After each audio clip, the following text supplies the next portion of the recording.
आज कोई ऐसे भी बैठे हैं, नए पुराने कोई भी, जिन्होंने आज मुरली ना सुनी हो।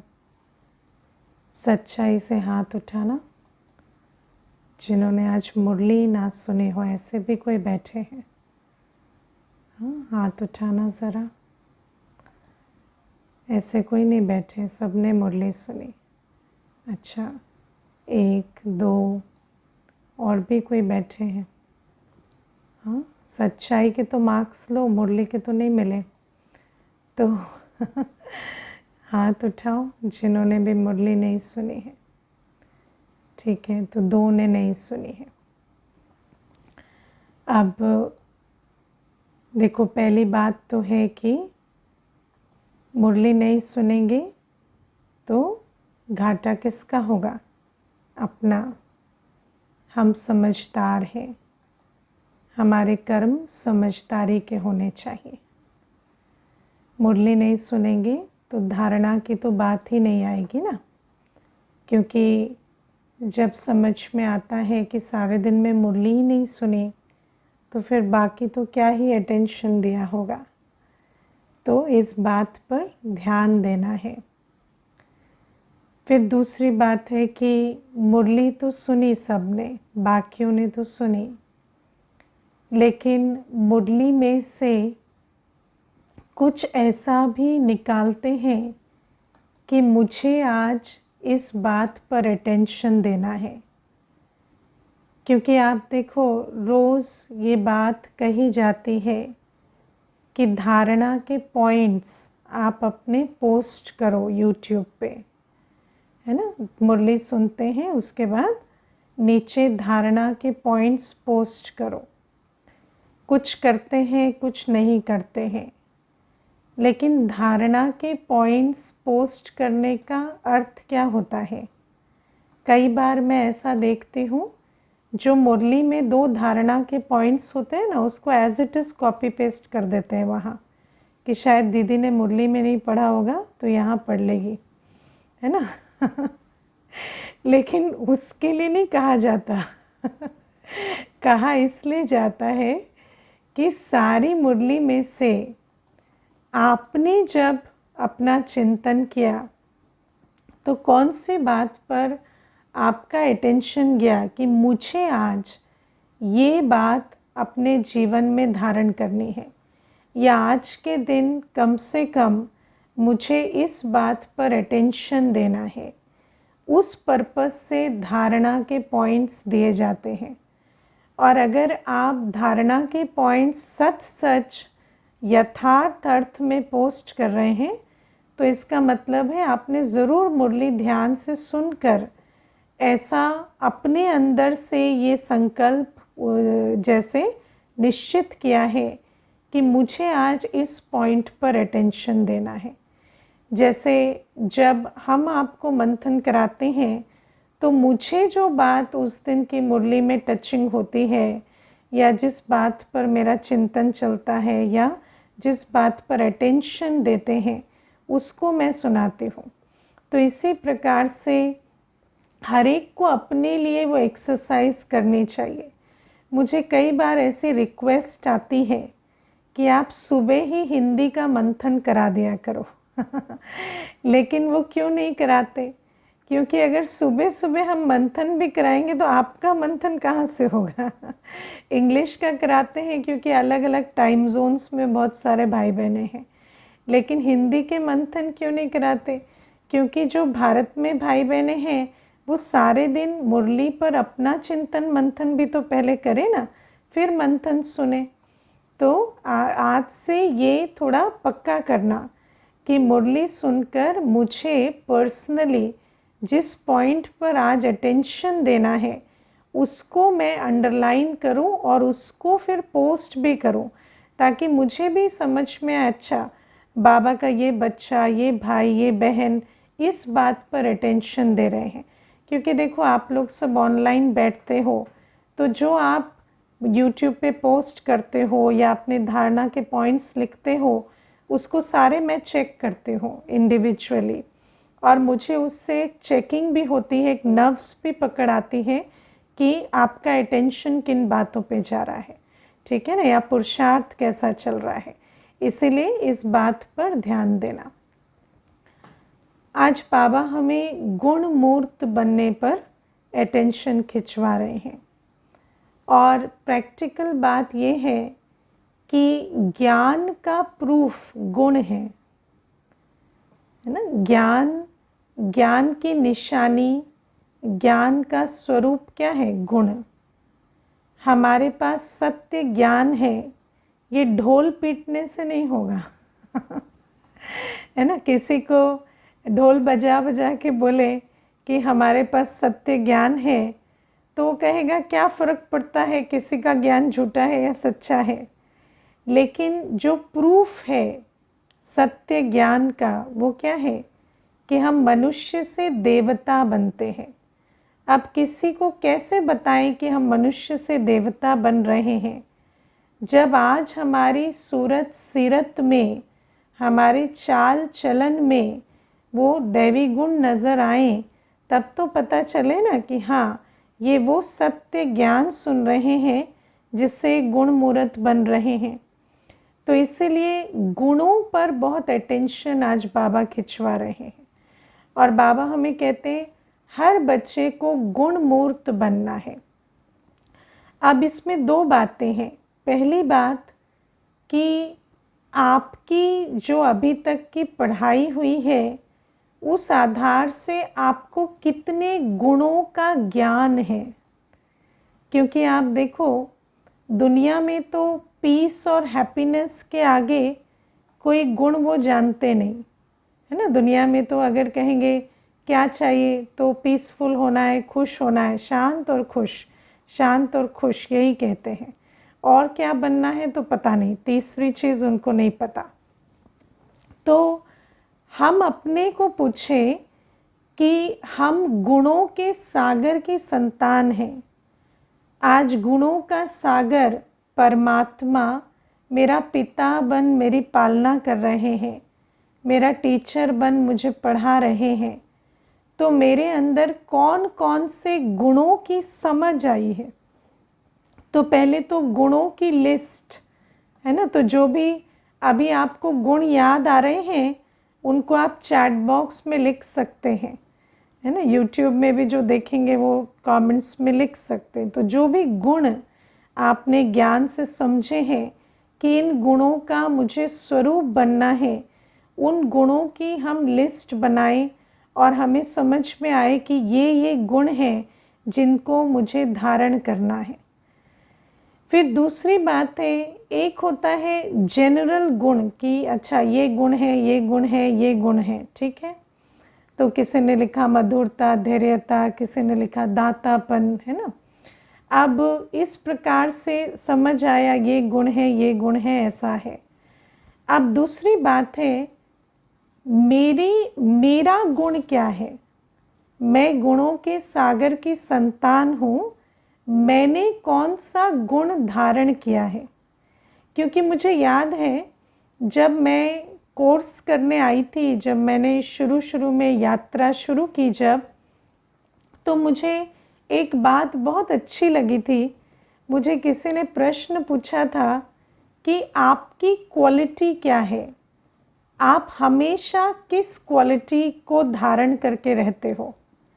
तो मुझे समझ ही नहीं आया कि इनका प्रश्न क्या है क्योंकि जिसको हम क्वालिटी या गुण कहते हैं, उसको तो हमने इतना कंडीशनल बना दिया है ना। दुनिया में हम क्या करते हैं, इतना उसको कंडीशनल बना देते हैं कि जैसे कोई कहे कि मेरी क्वालिटी है मैं हमेशा पंक्चुअल रहता हूँ, है ना। लेकिन अगर सब लेट आए तो मैं भी लेट हो जाता हूँ अगर सब लेट आए तो मैं जल्दी जाकर क्या करूँगा। तो इसलिए जब सब टाइम से आते हैं तो मैं भी पंक्चुअल रहता हूँ, सब प्यार से रहते हैं तो मैं भी प्यार से रहता हूँ। कोई गालियाँ दे तो फिर हम प्यार से रहते हैं? नहीं, तब नहीं रहते तब तो मेरा गुण प्यार नहीं है। तो ये जो गुणों की बात है, बाबा हमें आज कहते हैं हम गुणों के सागर की संतान हैं, तो कौन सा गुण मेरा गुण बन गया? माना कैसी भी परिस्थिति हो, कैसा भी व्यवहार हो, वो गुण मुझसे कोई अलग नहीं कर सकता। मैं सदा उस गुण की धारणा में रहती हूँ। ऐसा कौन सा गुण है ना? तो अभी वो समय आ रहा है कि परिस्थितियाँ और जो आत्माओं का व्यवहार है वो बहुत सरप्राइज़ की तरह है ना, जैसे अचानक का पाठ बज रहा है, सब कुछ अचानक हो रहा है। पिछले एक सप्ताह में मैंने ऐसी बहुत सी बातें सुनी संबंधों की, परिस्थितियों की, जो ऐसा अचानक का पाठ बजा कि 30-30 वर्ष के बाद, विवाह के बाद कोई एक ऐसी बात हुई, या अच्छी खासी नौकरी चल रही थी और कोई अचानक की ऐसी बात हुई, या कोई परिस्थिति ऐसी अचानक की आई।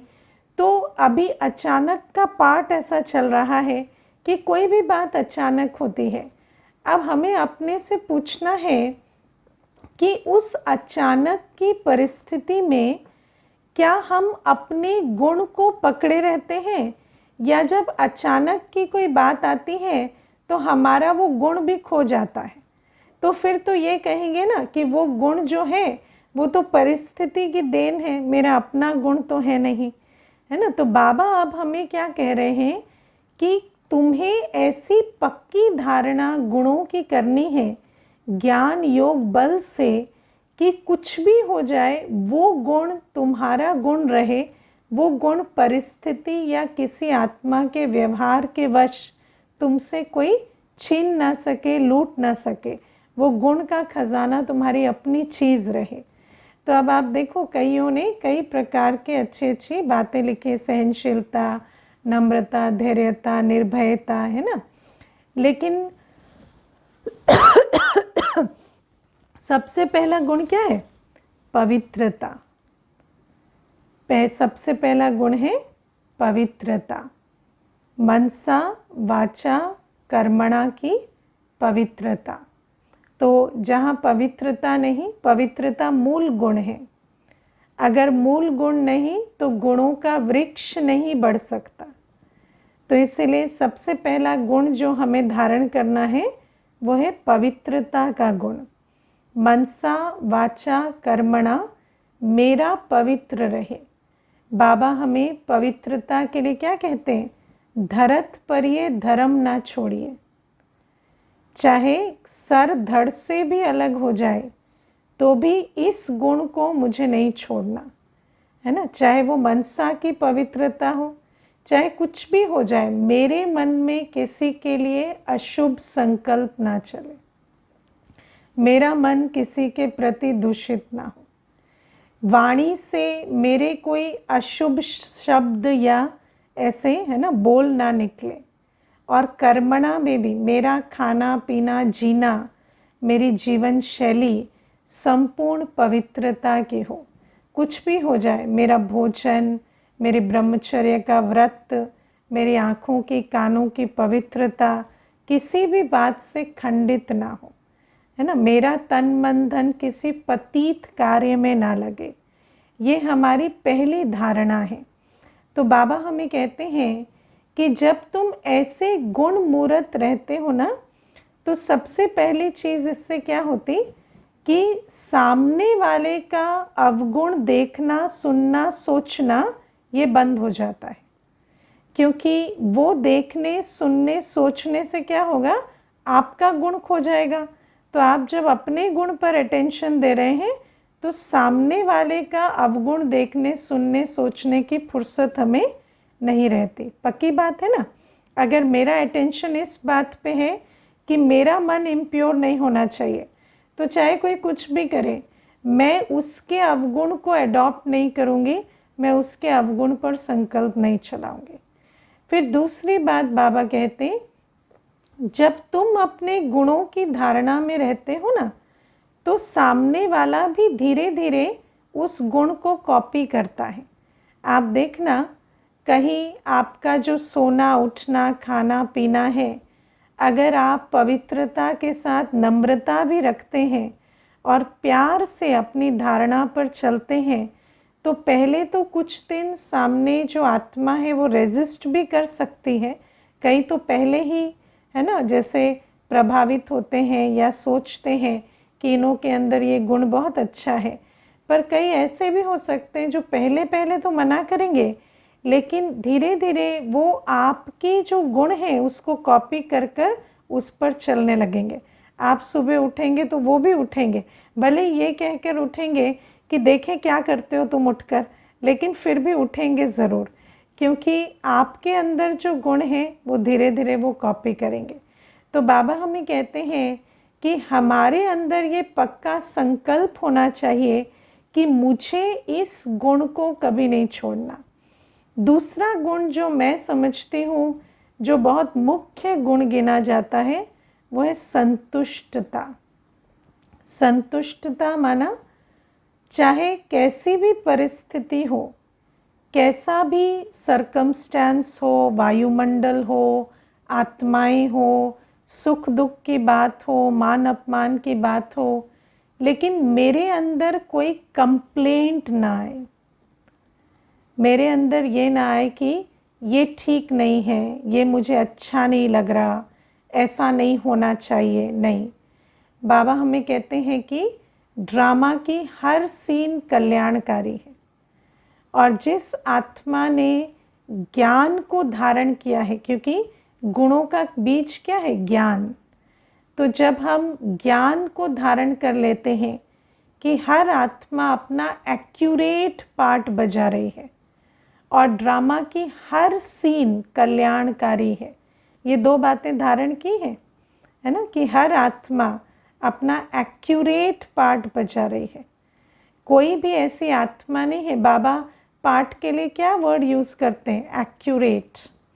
पार्ट के लिए बाबा कभी नहीं कहते अच्छा पार्ट बुरा पार्ट, बाबा कहते हैं हर एक का पार्ट एक्यूरेट है, मुझे अच्छा या बुरा कहने का उसको कोई अधिकार नहीं है, क्योंकि वही उसका कल्प कल्प का पार्ट है और वो वही बजाते हैं, उनको वही आता है वो उसके अलावा कुछ कर भी नहीं सकते। तो बाबा कहते हैं ये जो एक्यूरेट पार्ट हर कोई बजा रहा है और हर ड्रामा की सीन हूबहू रिपीट हो रही है, कल्याणकारी है। जब आप इस बात पर अपना पूरा निश्चय रखते हैं, इस ज्ञान के पॉइंट को आपने धारण किया है, तो उससे क्या गुण इमर्ज होता है? संतुष्टता का गुण, ना, संतुष्टता का गुण। आपको किसी भी सीन में किसी भी आत्मा के कर्म या व्यवहार देखकर कभी क्वेश्चन मार्क नहीं आएगा। आप सदा संतुष्ट, सदा सब अच्छा है, सब अच्छे हैं कि गीत गाते रहेंगे। तो ये दूसरा गुण जो हम बच्चों में नज़र आना चाहिए वो है संतुष्टता। और आप देखो, अगर आप किसी ऐसी आत्मा के, आप अपने आप से पूछना एक प्रश्न कि जब आप किसी गुण स्वरूप आत्मा को देखते हो या उनके अंग संग रहते हो, तो आप उस गुण को कॉपी करते हो कि नहीं करते हो? करते हो ना, है ना। मुझे एक बार किसी ने बहुत अच्छा प्रश्न पूछा था कि आपको क्यों लगता है कि अगर आप गुण मूर्त रहेंगे तो दूसरा आपको कॉपी करेगा? तो मैंने कहा क्योंकि मैंने कॉपी किया है जब मैं किसी के अंग संग रही हूँ और उनके अंदर कोई गुणों की धारणा होती है, तो मुझे तो बहुत दिल होता है कि हम इनके जैसे बने, और हम उसको थोड़े ही संग में, मानो 5 दिन भी आप किसी के अंग संग रहें और उसके अंदर कोई गुण है तो आप धारण कर लेते हैं। आप सोचो, छोटा सा गुण हो, मधुरता का ही, कोई सदा मीठा बोल रहा है, 5 दिन के बाद आपकी वाणी में मिठास आ जाती है। आती है कि नहीं?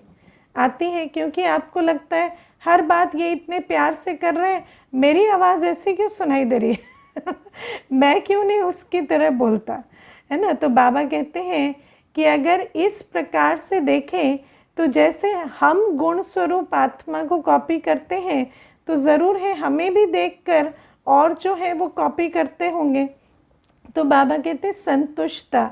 मैंने ना अपने इस ब्राह्मण जीवन में एक दीदी को देखा, वो जो उनको मैंने देखा, उनका एक्सप्रेशन कभी भी ऐसे क्वेश्चन मार्क, एक्सक्लेमेशन मार्क वाला नहीं होता था।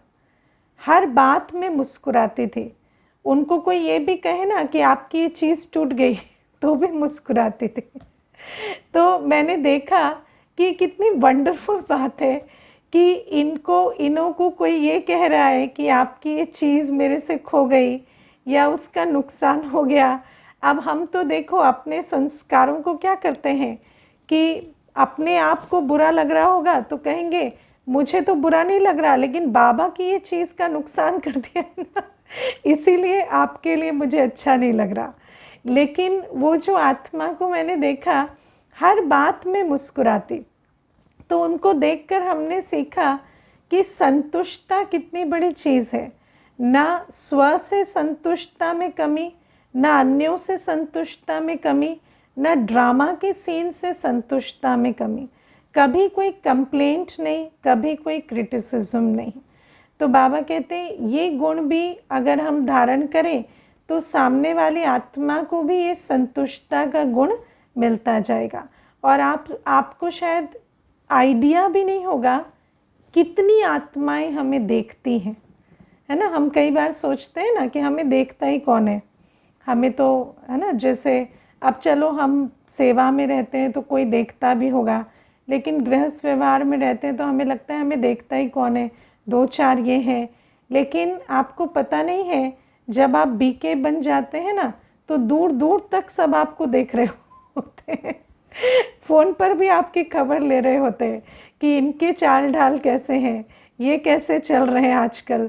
तो सामने से वो जो हर आत्मा को एक उत्कंठा होती है, ये भी ड्रामा का एक बहुत सुंदर राज है कि जैसे ही हम बाबा के बनते हैं ना तो हम जैसे विश्व सेवा के प्लेटफॉर्म पे आ जाते हैं। भले ही अपने हद में बैठे हैं लेकिन है हमारा पार्ट बेहद का। तो इसलिए बाबा कहते हैं सदा गुण मूरत रहो। फिर आप छोटी सी बात सोचो कि बाबा आज कहते हैं कि गुणों की जो दान है वो आप बोल के नहीं दे सकते। ऐसे नहीं किसी को संतुष्टता पे क्लास कराएंगे तो वो संतुष्ट हो जाएंगे, लेकिन गुणों का दान देना है तो गुण मूर्त बनना पड़ेगा, क्योंकि गुणों का दान हमेशा कर्मों से होता है, गुणों का दान कभी वाणी से नहीं होता। ये बहुत बड़ा राज है जो सिर्फ बाबा हमें समझाते हैं, क्योंकि दुनिया में तो लौकिक माता पिता भी गुणों का दान कैसे देते हैं, वाणी से। ऐसा करो, ऐसे रहो, है ना। खुद टीवी देखेंगे और कहेंगे बच्चे को टीवी नहीं देखना चाहिए। लेकिन बाबा हमें कहते हैं कि गुणों का दान तो अपने जीवन की धारणा से होता है। तो ये बातें बाबा ही हमें समझाते। अब आप सोचो निर्भयता कैसे सिखाएंगे जब हर परिस्थिति में आप अचल अडोल रहेंगे। निर्भयता कैसे आती है, नथिंग न्यू, है ना। आप विचार करो, बाबा ने हमें इतना ऊंचा ज्ञान दिया है कि मुझ आत्मा में सारा पार्ट भरा हुआ है। जो भी पार्ट आपको आगे बजाना है ना, अगले पूरे इस जीवन काल में संगम युग के अंत तक जो भी पार्ट आपको बजाना है, जो भी माया के पेपर आपको पास करने हैं, वो पेपर आपने कल्प पास किए हैं और वो सारे पेपर पास करने आपको आते हैं। ये वो एग्ज़ाम है जो आपने बार बार दिया है, बस आपको याद करना है पिछली बार आपने क्या इस एग्ज़ाम में किया था। तो बाबा कहते फिर डरने की क्या बात है, जो भी बात आई है वो तो हर कल्प आती है ना, उसको हमने हर कल्प पार किया है। और वैसे भी मैंने ये चीज़ ब्राह्मण जीवन में अनुभव की कि जब कोई बात आती है तो उसका तो सामना तभी करना होता है ना जब वो आती है। तो पहले से उसको सोच सोच के परेशान होने से क्या फ़ायदा, क्योंकि जब वो आएगी तब तो उसका सामना करना ही पड़ता है। आप देखो इंग्लिश में कहते हैं फियर, है ना, FEAR, फियर, उसको कहते हैं फॉल्स एक्सपेक्टेशंस अपीयरिंग रियल। जो बात झूठी है, जो शायद हो शायद ना हो, उस बात को जब आप सत्य मानकर और उसकी परिकल्पना कर कर अपने मन को, तन को कष्ट देते रहते हैं। क्योंकि आप देखो, मनसा को आत्मा को तो नहीं पता ना कि ये परिस्थिति काल्पनिक है या वास्तविक है, क्योंकि जो उसके संकल्पों में आता है वो तो उस संकल्पों के आधार से कार्य करना शुरू कर देती है। तो जब कोई काल्पनिक बात को भी, अब घबराते कैसे हैं, जब आप भय में रहते हैं तो जो बात हुई नहीं है उसका चित्र बनाते हैं, उसकी परिकल्पना करते हैं, फिर अपने मन को तंग करते हैं, अपने शरीर को उतना कष्ट देते हैं, क्योंकि शरीर भी तो भय की अवस्था में बहुत सफ़र करता है, उसको बहुत स्ट्रेस होता है। तो वो सारी चीज़ें हम भय में बार बार करते हैं, और उससे क्या होता, जब वो बात एक्चुअली होती है तो जिस साहस से हमें उस बात को पार करना चाहिए, वो साहस, वो शक्ति तो हमने परिकल्पना कर करके भय के वश गंवा दी। तो बाबा कहते हैं इसीलिए हमें निर्भय बनना है। जब जो होगा या जो भी होने वाला है, वो सारी बातों को हमने हर कल्प पार किया है। और जब हम इस बात को धारण करते हैं कि ये नथिंग न्यू है, तो किसी भी बात से हमें डर नहीं लगता। तो बाबा हमें कहते हैं ज्ञान की एक एक पॉइंट की धारणा से, जैसे मैं एक आत्मा हूँ, ये धारणा करने से मृत्यु का भय खत्म हो जाता, क्योंकि आत्मा अविनाशी है। तो बाबा कहते हैं ज्ञान की एक एक पॉइंट की पक्की धारणा से गुणों को इमर्ज करना है। और जब हम ऐसे गुण मूर्त बनते हैं तो फिर हम वो एग्जाम्पल बनते जिसको कॉपी कर कर और बहुत एग्जाम्पल बनते। आपको पता है बाबा के यज्ञ की सबसे बड़ी विशेषता क्या है? दुनिया में ऐसा नहीं है कि महात्माएं नहीं हुए, धर्मात्माएं नहीं हुए, है ना। धर्मात्माओं महात्माओं का ये देश है। धर्मात्माएं महात्माएं तो बहुत हुए यहाँ, लेकिन परमात्मा और धर्मात्मा महात्मा में क्या अंतर है? परमात्मा की निशानी है वो आप समान बनाते हैं। तो बाबा हमें कहते हैं कि बाबा सिर्फ गुणों का सागर नहीं है, बाबा ज्ञान का सागर भी है। और बाबा में जो ज्ञान है वो हम बच्चों को सारा दे देते। बाबा कहते ना, चिड़िया की तरह हप कर लेते हो तुम मुझे। और जब हम वो सारा ज्ञान धारण कर, चिंतन मंथन कर कर कर उन ज्ञान के पॉइंट्स का स्वरूप बनते, तो हम भी बाप समान मास्टर गुणों के सागर बनते। इसीलिए परमात्मा में वो विशेषता है कि सिर्फ एक परमात्मा शिव बाबा हमें आप समान बनाते हैं। और फिर जब हम बाप समान बनते हैं तो हम बच्चों में वो विशेषता होती है जो धर्मात्मा और महात्मा में भी नहीं होती। वो कौन सी विशेषता है? हम औरों को आप समान बनाते हैं, है ना। तो इसीलिए बाबा हमें कहते हैं हम बाप समान बन औरों को आप समान बना पाते हैं, क्योंकि हम वाणी से ज्ञान दान भी करते हैं, कर्मों से गुण दान भी करते हैं। तो जो आत्मा की, जैसे बाबा हमें अपने कर्मों से और वाणी से पालना देकर आप समान बनाते, ऐसे हम भी जब किसी की पालना करते हैं तो उसको ज्ञान भी सुना रहे हैं, जो विधि है गुण मूर्त बनने की वो भी सिखा रहे हैं, और साथ में वो प्रैक्टिकल एग्जाम्पल भी देख रहा है कि गुण मूर्त होते कैसे हैं। तो इसीलिए हम उनको आप समान बना पाते। लेकिन अगर हम बाप समान ना बने, अगर बाबा ज्ञान का सागर है और गुणों का सागर है और हम सिर्फ ज्ञान सुन रहे, ज्ञान सुना रहे, पर गुण नहीं है, तो सामने वाला कैसा बनेगा? आप समान। उसमें भी गुण नहीं होंगे वो भी सिर्फ सुनेगा और वो ज्ञान आप ही को उल्टा सुनाएगा, कहेगा आप कल ये बात सुना रहे थे ना, वो की नहीं आपने, लेकिन है ना। या आप जब अगली बार उसको ज्ञान सुनाएंगे तो सुनते सुनते भी उसके संकल्प चलेंगे कि सुनाते तो ये है लेकिन करते ऐसा नहीं है। तो बाबा इसीलिए हमें कहते हैं ये जो संगम युग की रस्म है ना, बाप समान बनना और आप समान बनाना, इसके लिए हमें तीनों विधि से शक्तिशाली बनना होगा। हमें योग तपस्या से मनसा शक्तिशाली बनानी होगी, ज्ञान की अच्छी समझ से हमारी वाणी एक्यूरेट हो और हमारे जीवन से आत्मा को गुणों की प्रेरणा मिले। जब ये तीनों चीज़ें हम करें ना, तब कहलाए जाएंगे हम बाप समान, और तब हम अपना कर्तव्य आप समान बनाने का कर पाएंगे। वरना भी आप समान बनाएंगे, जैसे हम डिफेक्टेड बने ऐसे उनको भी बना देंगे, है ना। और आपको पता है ना, खंडित मूर्ति की पूजा नहीं होती, इसलिए संपूर्ण मूर्त तो बनना पड़े, क्योंकि पुजारी से पूज्य बनना है तो संपूर्णता तो चाहिए। तो ये बाबा आज हमें खास अंडरलाइन करा रहे हैं। और भी बहुत सारे गुण हैं जिनकी आप लिस्ट बना सकते हैं, उन पर विचार कर सकते हैं कि इस गुण का स्वरूप कैसा होगा। जैसे आप सोचो कि धैर्यता है। अब धैर्यता ये नहीं है कि आप गाड़ी में पीछे बैठे हैं और जो चलाने वाला है उसको कहें आप धीरज धरो धीरज धरो, लेकिन जब आप बीच ट्रैफिक में हैं तब आप धीरज धर पाते हैं वो हमें देखना है कि हम किस प्रकार से अपने समय पर जब हम कर्म में हैं, क्योंकि दूर से किसी को कहना कि आप धैर्यता में रहो और अपने आप को उस परिस्थिति में रख कर देखना कि हमारे अंदर कितनी धैर्यता है, ये चेकिंग हमें करनी होगी। तो बाबा हमें ये बातें आज अटेंशन खिंचवाते हैं। और बाबा की एक और पॉइंट है जो आज थोड़ा विचार करेंगे। मिरुआ मौत मलूक का शिकार, है ना।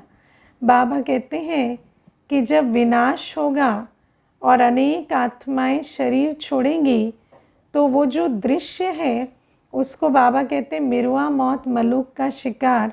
माना जैसे जानवर के लिए तो शिकार, जानवर के लिए तो मौत होती है, लेकिन शिकारी के लिए शिकार होता है। ऐसे दुनिया के लिए तो क्या होगा, विनाश होगा। लेकिन तुम बच्चों की सुख और शांति की अवस्था उस समय हिलेगी डुलेगी नहीं। आपको ऐसा लगता है कि बाबा ने जैसे आज कहा कि खून देख के फेंट हो जाते हैं है ना, ऑपरेशन होता है तो फेंट हो जाते हैं। कौन कौन अभी भी फेंट होने वाले बैठे हैं ऑपरेशन देखते हैं तो फेंट हो जाते हैं, खून देखते हैं तो फेंट हो जाते हैं ना। तो ऐसे कई, क्योंकि देखो हम तो भक्ति मार्ग में भी सबसे अच्छे भगत रहे ना, तो भगत की क्वालिटी क्या होती है, सेंसिटिव, है ना। और ज्ञानी की क्वालिटी क्या होती है, सेंसिबल। तो हम सेंसिटिव से सेंसिबल बनते हैं, तो हम सारे फेंट होने वालों में से हैं, है ना। अभी धीरे धीरे ताकत आती है। तो बाबा हमें कहते हैं कि जब विनाश की बात होती है तो कई बार ऐसा लगता है कि भक्ति मार्ग में तो 63 जन्म से कहते आए किसी का शरीर ना छूटे, विनाश ना हो, और अभी बाबा कहते हैं विनाश होगा तो तुम्हें खुशी होगी, क्योंकि अब हमें समझ आ गई है। क्या समझ आई है कि ये जब शरीर छूट रहे हैं तो आत्मा दुख धाम से मुक्त होकर शांति धाम सुख धाम जा रही है ना। जब शरीर छूट रहे हैं, दुनिया में कहते हैं शरीर छूटा तो दुख की बात है, लेकिन बाबा कहते हैं दुख की बात तो दुख धाम में रहना है ना। दुख की बात तो ये है कि आत्मा इस दुख धाम में रहकर इतने दुख भोग रही है। तो जब आत्मा इस शरीर से छूटती है और शांति धाम सुख धाम की तरफ जाती है, तो वो दुख की बात नहीं है, वो तो बहुत खुशी की बात है। और बाबा कहते हैं हम बच्चे जो इस ज्ञान को समझते हैं कि एक आत्मा शरीर छोड़ रही है, इस बात को नहीं देखना है, लेकिन शरीर छोड़कर जा कहाँ रही है। तो चाहे वो ज्ञान में पुरुषार्थी आत्मा हो, चाहे वो बिना पुरुषार्थ के सजाएं खा के जाने वाली आत्मा हो, लेकिन दोनों ही आत्माएं दुख धाम से छूटकर कहाँ जा रही है, घर जा रही है। तो जब आत्मा दुख धाम से शांति धाम जा रही है, जिस शांति धाम के लिए हर आत्मा ने पुकारा है कि हमें मुक्ति दो, घर ले जाओ, है ना, छुड़ाओ, उठा लो, वहाँ जा रहे हैं, तो ये तो खुशी की बात है ना। तो बाबा कहते ऐसा नहीं कि हम कोई खून देखकर खुश होते हैं या शव देखकर खुश होते हैं, लेकिन हम उस ज्ञान के आधार से खुश होते हैं कि ये जो आत्मा है, ये शरीर छूटा इसका, तो अब ये अपने शांति सुख के धाम को प्राप्त करेगी। मैं आपको एक बहुत अच्छे इसमें अनुभव की बात सुनाती हूँ। एक भाई थे, तो उनकी माताजी ने माताजी जब थी लास्ट स्टेज में अपने इस जीवन यात्रा के, तो उनको जो इलाज था वो लाइलाज हो गया और फिर वो कोमा में चली गई, है ना। तो कोमा में जाने के बाद उनको वेंटिलेटर पे रखने की बात आई। तो अब आप देखो, टेक्निकली देखा जाए तो जब कोई वेंटिलेटर पे होता है तो उस समय पर शारीरिक कष्ट कितना है आत्मा को, है ना। लेकिन भाई की जो भावना थी वो ये थी कि नहीं, भले ही वेंटिलेटर पे रहे, कोई मुझे ये ना कहे कि माँ को मरने के लिए छोड़ दिया। तो 4-5 मास वो जो माँ थी वो वेंटिलेटर पे रही, और उसके बाद उन्होंने जब शरीर छोड़ा तो भाई बहुत रोया। तो फिर जब मैं गई थी उनके शरीर छूटने पर, तो मुझे कहते आप लोगों को रोना कैसे नहीं आता। तो मैंने कहा मुझे तो समझ है कि वो आत्मा इतने कष्ट में थी और 4 मास उसने वेंटिलेटर में निकाले। और आप सोचो, एक स्थान पर कोई, है ना, शरीर को रख दे, ना वो मूव करे ना कुछ करे, तो आत्मा कैसे जेल का अनुभव करती होगी ना। और फिर वो आत्मा जब शरीर छोड़ी है तो ये तो खुशी की बात है ना, उसको अभी जो भी कर्म भोगना थे उसकी ख़त्म हुई, तो अब वो नया शरीर लेगी और हम ऐसा समझते हैं कि इससे बेहतर मिले। तो आप सोचो कि अगर समझ रखें तो मनुष्य कभी ऐसी परिस्थिति में रोए ना। लेकिन हर मनुष्य जो है वो रूढ़ियों से बंधा हुआ है। जन्म में हंसना है, मृत्यु में रोना है, बस इतना ही सीखा है। ये नहीं समझते कि शरीर छोड़कर जाते कहाँ हैं या जन्म कहाँ लिया है, उससे कितना फ़र्क पड़ता है ना। तो बाबा हमें इसीलिए कहते हैं कि जब हम सेंसिबल बनते हैं तो मिरुआ मौत मलूक का शिकार का अनुभव करते हैं। अच्छा, ओम शांति।